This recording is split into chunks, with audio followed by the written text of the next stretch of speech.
Allah's statement, إِن يَنصُرْكُمُ اللَّهُ فَلَا غَالِبَ لَكُمْ وَإِن يَخْذُلْكُمْ فَمَنْ ذَا الَّذِي يَنصُرُكُمْ مِنْ بَعْدِهِ وَعَلَى اللَّهِ فَلْيَتَوَكَّلِ الْمُؤْمِنُونَ.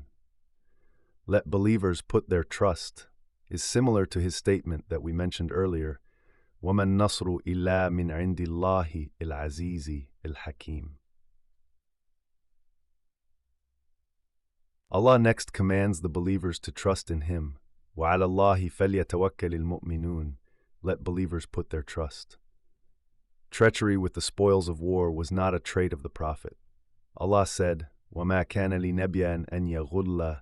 Ibn Abbas, Mujahid, and Al-Hasan said that the ayah means, it is not for a prophet to breach the trust.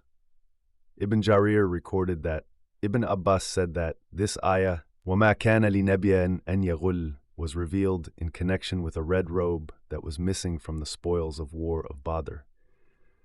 Some people said that the Messenger of Allah ﷺ might have taken it. When this rumor circulated, Allah sent down وَمَا كَانَ لِنَبِيٍّ أَنْ يَغُلَّ وَمَنْ يَغْلُلْ يَأْتِ بِمَا غَلَّ يَوْمَ الْقِيَامَةِ. This was also recorded by Abu Dawud and at-Tirmidhi, who said Hasan Gharib. This ayah exonerates the Messenger of Allah ﷺ of all types of deceit and treachery, be it returning what was entrusted with him, dividing the spoils of war, etc. Allah then said, وَمَنْ يَغْلُلْ يَأْتِ بِمَا غَلَّ يَوْمَ الْقِيَامَةِ ثُمَّ تُوَفَّى كُلُّ نَفْسٍ مَا كَسَبَتْ وَهُمْ لَا يُظْلَمُونَ. This ayah contains a stern warning and threat against gulul, stealing from the booty, and there are also hadiths that prohibit such practice.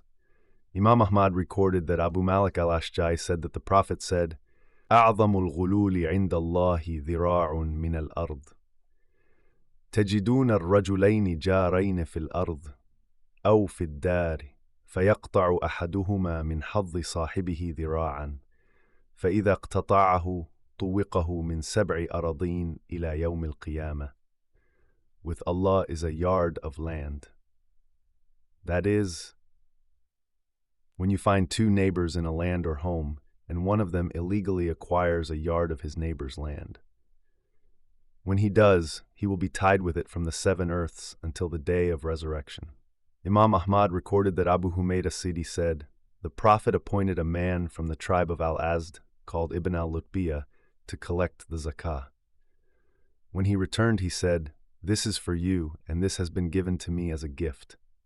The Prophet stood on the minbar and said, ما بال العامل نبعثه فيجي فيقول هذا لكم وهذا أهدي لي أفلا جلس في بيت أبيه فينظر أيهدى إليه أم لا والذي نفس محمد بيده لا يأتي أحد منكم منها بشيء إلا جاء به يوم القيامة على رقبته إن كان بعير الهرغاء أو بقرة لها خوار أو شاة تيعر. يدي حتى أين عفر بطيه ثم قال اللهم هل بلغت 3. He will carry it on his neck on the day of resurrection. If it be a camel, it will be grunting. If a cow, it will be mooing. And if a sheep, it will be bleating. The Prophet then raised his hands till we saw the whiteness of his armpits, and he said thrice, O Allah, haven't I conveyed your message? Hisham bin Urwa added that Abu Humayd said, I have seen him with my eyes and heard him with my ears, and asked Zayd bin Thabit. This is recorded in the 2 Sahihs.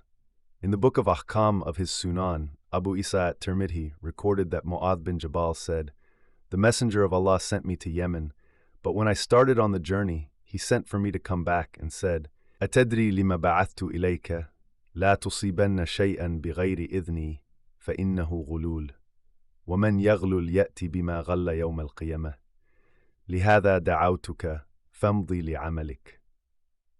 At-Tirmidhi said, this hadith is Hasan Gharib. In addition, Imam Ahmad recorded that Abu Huraira said, the Prophet got up among us and mentioned gulul and emphasized its magnitude.